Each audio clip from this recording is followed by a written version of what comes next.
Coronel, qué gusto saludarlo. Buenos días, espero se encuentre muy bien. ¿Cómo está usted? Bienvenido.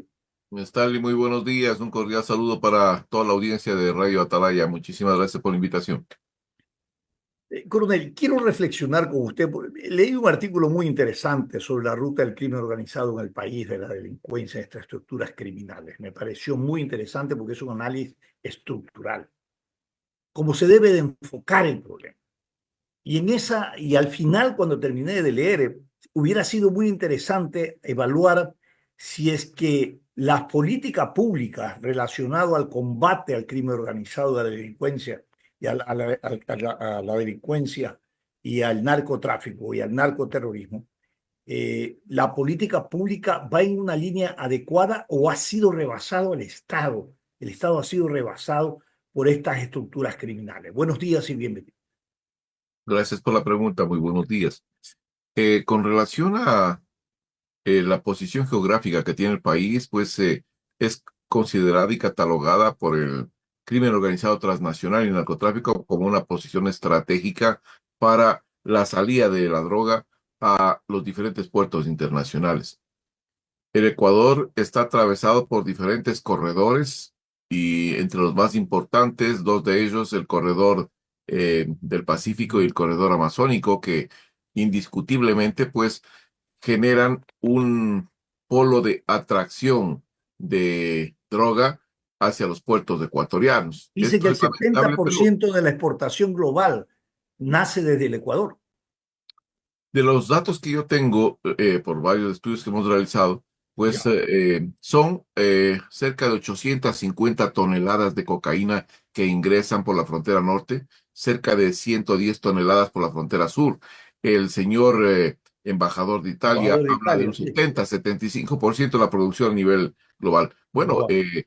Ecuador es considerado el principal puerto o plataforma de exportación de cocaína de la cuenca del Pacífico y casi gran parte, del 75% de la droga de Colombia desborda hacia territorio ecuatoriano. Eso sí es una realidad y está en varios estudios realizados por algunas tanques de pensamiento y algunas Y investigadoras a qué internacionales. países aterriza? ¿A dónde llega? Bueno, llega a Ecuador y de aquí pues por la deficiente control que tenemos en los diferentes puertos nacionales, pues la droga comienza a salir, por citar solo algunos datos y cifras para que ustedes tengan una idea. 20 toneladas a 30 toneladas salen por el puerto de Esmeraldas, 245 por el puerto de Manabí, cerca de 346 o 365 toneladas por el puerto de Guayaquil y cerca de 70 a 80 toneladas por el puerto de la provincia del Oro, Puerto Bolívar. Llegan a Europa y llegan a Estados Unidos, por tomar estos dos Llega puntos una parte capitales. de ellos, de esta droga, llega hacia un centro de acopio internacional que está en Costa Rica, cerca de Puerto Limón, en la parte atlántica, pero también aguas verdes en la parte pacífica. Y desde ahí, pues pasa hacia Guatemala. De Guatemala, ahí está una organización que se llama Los Huitas, que es una que se encarga de recopilar, es un cartel que se encarga de recopilar la droga y le facilite esa droga tanto a desde Guatemala, México, al cartel de Sinaloa y al cartel Jalisco de Nueva Generación. Desde ahí, pues la droga pasa directamente, atraviesa todo México y va hacia los Estados Unidos. Esa es una ruta. La otra Qué ruta es la ruta interesante. Caribe, pasa por el sector del Canal de Panamá y de ahí se dirige hacia los puertos internacionales como el puerto de Amberes en Bélgica, también llega a Barcelona, a España y comienza a distribuirse en toda Europa.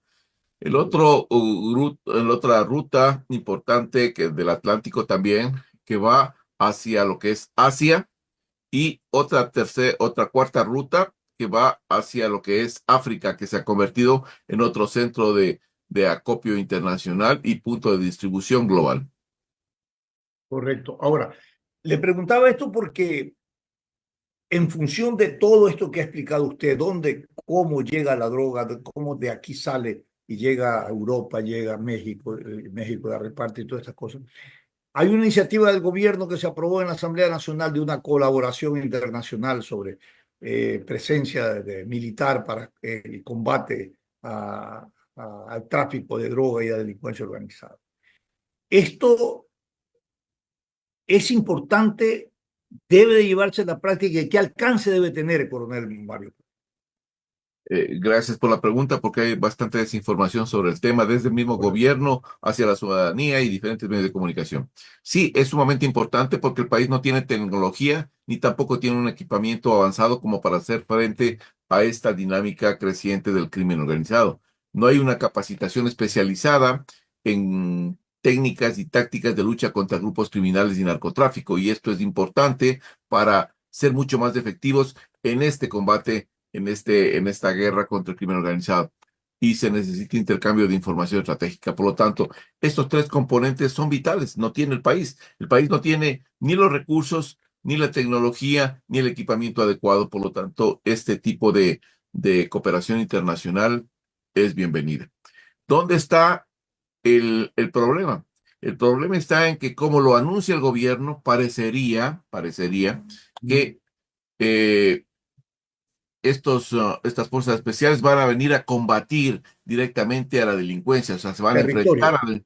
y eso es una equivocación garrafal desde el mismo gobierno y también desde algunos analistas y medios de comunicación. Porque lo que no va a darse nunca es que estas fuerzas entren a combatir directamente al narcotráfico. Para eso están las fuerzas militares y las fuerzas policiales. Lo que sí va a haber, y eso es lo que se debe de interpretar, es que este tipo de presencia va orientada a tres grandes áreas. La primera es para conformar los centros de análisis de inteligencia multidominio interagencial que no se dispone al momento y que esto facilita un flujo de información tanto interno como desde el exterior. Esto es importante en el combate del crimen organizado transnacional.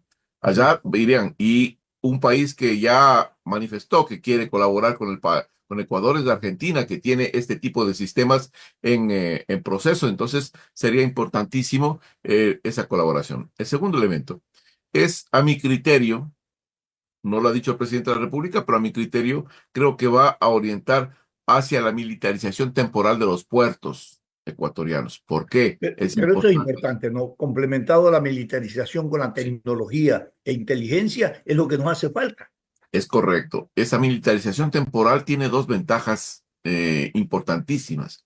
La primera es que estas fuerzas van a proteger los embarques que van hacia sus Correcto. mismos países, hacia los de Estados Unidos, hacia Europa, hacia donde sea. Entonces, ahí hay una corresponsabilidad directa entre la infraestructura ecuatoriana y también la salida de esos contenedores, posiblemente contaminados o no contaminados hacia el exterior. Ahí hay una parte importantísima. La segunda parte es un beneficio directo para el país. ¿Y por qué es el beneficio directo para el país?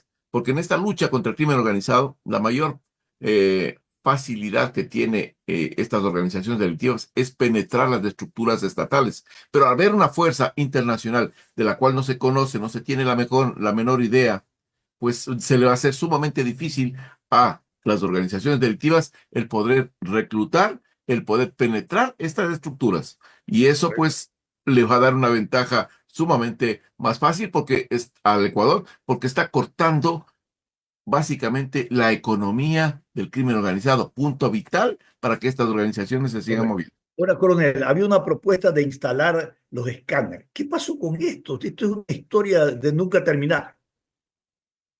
Hay una falta de decisión política en ese sentido, No se ha porque instalado, definitivamente. lo que yo sepa, hay intentos, pero no ha pasado más de eso.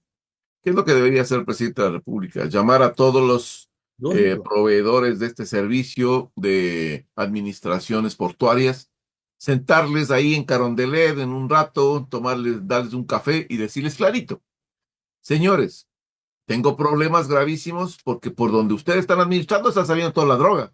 Por ahí sale, Y claro. eso me genera un problema internacional y una imagen internacional deteriorada.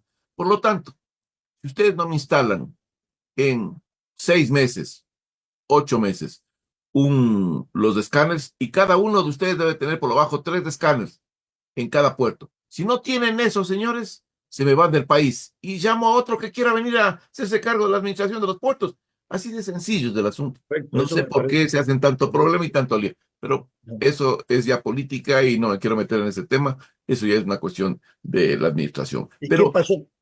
Sí, perdón, sí, para solo terminar la última siga, parte. siga, Y siga. el tercer elemento que creo yo que el presidente va a utilizar a estas fuerzas es porque necesita hacer interdicción terrestre, interdicción fluvial, interdicción marítima e interdicción aérea. ¿Qué es Las dos interdicción? interdicción Para que sepan los es radios. la capacidad que tiene el Estado a través de sus Fuerzas Armadas de neutralizar cualquier desplazamiento. Voy a decir, por ejemplo, interdicción aérea. Es neutralizar cualquier intento de ingreso de avionetas o narcoavionetas a territorio ecuatoriano. O sea, salen la FRI, que es la Fuerza de Reacción Inmediata de la Fuerza Aérea, y procede eh, a obligar a que desciendan esas narcoavionetas. Pero eso se lo hace cuando se tiene un sistema de radares altamente sofisticados. Exactamente igual. Interdicción marítima es cuando las lanchas o embarcaciones que se supone o están contaminadas pues están saliendo desde los diferentes puertos, los diferentes sectores de la costa ecuatoriana, salen con rumbo a Centroamérica, pues una fuerza internacional ubicada fuera de las 10 millas marítimas estaría en condiciones de interceptar con la fuerza, con la Marina ecuatoriana para poder bloquear estos desplazamientos de lanchas ilegales. Y así, ese tipo de acciones son las que creo yo que el presidente de la República debería tomar inmediatamente. Pero hay Correcto. una cosa importante que aprovecho yo porque es necesario contribuir en mejorar la situación de seguridad del país. ¿Cómo? ¿Qué es lo que le está faltando a este país? Lo que le falta al país es que el presidente de la República convoque en forma permanente al COSEPE, máximo organismo de seguridad del Estado. Porque ahí, señores, es donde verdaderamente se hacen los seguimientos, las evaluaciones de todo lo que son las políticas públicas de este país. Una cosa que usted dijo, políticas públicas, sí, pero una realidad es que el Ecuador tiene un nivel de penetración de 4 décadas. Por lo tanto, necesitamos políticas públicas de largo alcance para 50 años. Para hacer esas políticas públicas necesitamos, por otro lado, un consenso nacional en donde se dejen de lado, pues, las ambiciones personalistas, los criterios ideológicos, los partidismos, todas esas cosas, y se pongan a pensar en función de patria, de país.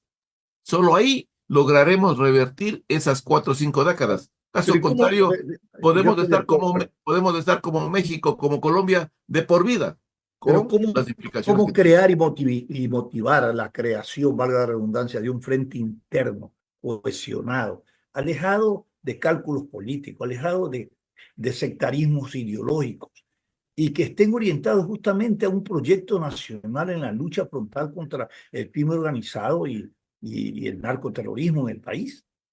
Yo creo que el Y un presidente espaldo de puede, otro se cree dueño de la verdad, ¿no? Entonces toma una iniciativa el presidente, ¡pac!, están en contra de otros sectores. Otros sectores hacen una propuesta, todos en contra los unos contra los otros. Entonces es imposible, ¿no? Ahora, yo creo que por ese hecho no hay que dejar de intentar hacer, hay que insistir en la, bueno, porque es una hay salida. que, hay que insistir. Yo creo que la sociedad tiene que pedir que personas técnicas, no cuotas políticas, ni tampoco compadrazgos o amistades, integren una comisión nacional para poder plantear este tipo de alternativas a largo plazo, que sea respetado y sea con el visto bueno de todos los partidos y movimientos políticos. Esto hay cómo hacerlo y cómo lograrlo. El tema aquí es que no se está hablando de política, o sea, política de la común y corriente, sino se está hablando más bien de ciertos objetivos nacionales que se quiere alcanzar. Y esas cosas no tienen nada que ver con el tema del partidismo ideológico y de las luchas intestinas entre la derecha y la izquierda, no. Esto es ver por el país y tratar de dejar enmarcado una normativa que le permita a todo el país seguir por unos 50 años. Fíjese con Chile, con sus altos y bajos, algunos críticos y otros no críticos del señor general Pinochet, pues no digo que esa sea la línea, pero dejaron establecidas ciertas políticas públicas de largo alcance. ¿Y qué pasó con Chile, señores, durante ese periodo? Durante ese periodo Chile despuntó y se convirtió en una potencia a nivel regional. Después de eso, pues, nuevamente regresamos a los problemas partidistas, ideológicos, y vean en dónde está Chile. Ahora, veamos dónde está Ecuador. ¿Cuál es el tránsito y qué ruta tiene el crimen organizado? Porque finalmente pareciera ser que el Estado, como Estado, que tiene que garantizar el marco de su competencia, ese estado de paz y de seguridad, para ese escenario de paz y de seguridad para los ecuatorianos, pareciera ser que está quedando rezagado frente al avance indetenible de la delincuencia y del crimen organizado. Lo que pasa es que el Estado no quiere escuchar, el gobierno no quiere escuchar, las autoridades no quieren escuchar lo que diferentes analistas vienen planteando desde algún tiempo atrás. ¿Qué se les ha dicho? Yo recuerdo como 3 o 4 artículos que están publicados en diferentes medios de comunicación nacional e internacional. Ahí yo manifiesto claramente de que esta época preelectoral y postelectoral va a ser una de las más sangrientas y más violentas en el país, porque se necesita por parte del crimen organizado consolidar posiciones antes de que suba un nuevo gobierno. Y esto es lo que están haciendo al momento. Segundo, hay que prestar atención a otras amenazas que, además de las que ya tenemos internas, que son gravísimas, hay otras amenazas que están comenzando a entrar en el territorio nacional. Fíjese lo que acaba de pasar este fin de semana, este feriado, con la presencia de los comandos de la frontera en Puerto El Carmen y la balacera que hicieron ahí, mataron un poco de personas o hirieron un poco de personas.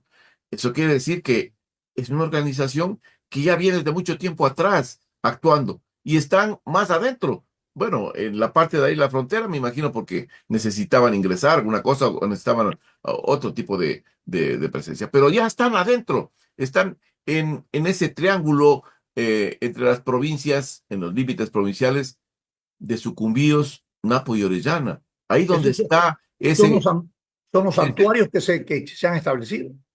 ese gran santuario, es un santuario minero, de Dinero, explotación minera, claro. donde están ahí sentados con grupos nuestros. Se han Este es el apropiado. uno. Y eso es gravísimo. Lo que el nuevo presidente de la República acaba de decretar o declarar hace un tiempo atrás al Tren de Aragua como un grupo terrorista que está afectando al país. Se lo vino diciendo desde mucho tiempo atrás y yo recuerdo que algunos funcionarios públicos negaban la existencia de ese tren. Eso era una Decían que era irresponsabilidad tremenda. exagerado, que no estaba aquí. Era, cuando yo hablaba decían que soy un exagerado, que no. Sí, sí, sí. Ahí están las Ahí está. consecuencias. O sea, Otro que está por entrar, bueno, más bien dicho, ya está entrando, ya está sino entrando. que no le prestamos atención. Nosotros no le prestamos atención, pero Brasil lo presta atención, Colombia le presta especial atención, es el Comando Bermelo. Es una protomafia que le vengo diciendo al Estado, no a este gobierno. De dónde nace este comando de Bermelo, esta Comando broma? Bermelo es una protomafia brasilera. Es Ah, el ya. que organizó antes que el primer comando de la capital, es el primer grupo de narcotráfico y delincuencia organizada que se organizó en, en, en Brasil y fue creciendo y opera al momento en casi toda Latinoamérica. Pero el Comando Vermelho tiene especial atención y especial interés sobre la producción de cocaína que se genera en el departamento de Nariño y Putumayo. Y por ende, también en los puertos ecuatorianos. Entonces ya veremos con el pasar del tiempo si es que esa protomafia no comienza a hacer presencia igual que la mafia albanesa, la mafia andrangheta en los La puertos italiana, hay una mafia ecuatorianos. italiana también que la ha reconocido que está, se encuentra. La andrangheta y la Bien. mafia albanesa que están acá desde algún tiempo atrás ya. Bueno, ya tenemos la estructura global del crimen organizado y el narcotráfico y el narcoterrorismo, estacionada y coexistiendo y conviviendo con las capacidades o incapacidades de nuestro Estado. Que realmente lo que percibimos es que es indetenible, o sea, esto avanza agresivamente y no tenemos un mensaje de certeza, no más de duda de que esto a corto plazo pueda corregirse. Sí, correcto. Yo creo que es necesario que el Estado tome otras estrategias o tome otras alternativas. Esta que está haciendo sobre la colaboración internacional y cooperación internacional en esta lucha me parece formidable, pero Oiga, creo que dos cosas debería hacer inmediatamente el Estado. Y me permito indicar esto por el tiempo, porque estoy también con otra entrevista más sí, tardecito ya y estamos ya tengo también que por salir. terminar. Pero dos cosas importantes. La primera es, tienen que convocar a las reservas para duplicar la Ah, capacidad eso se operativa de viene, las usted Fuerzas lo viene Armadas planteando, se y lo viene Policía planteando Nacional. hace mucho tiempo y no se convoca.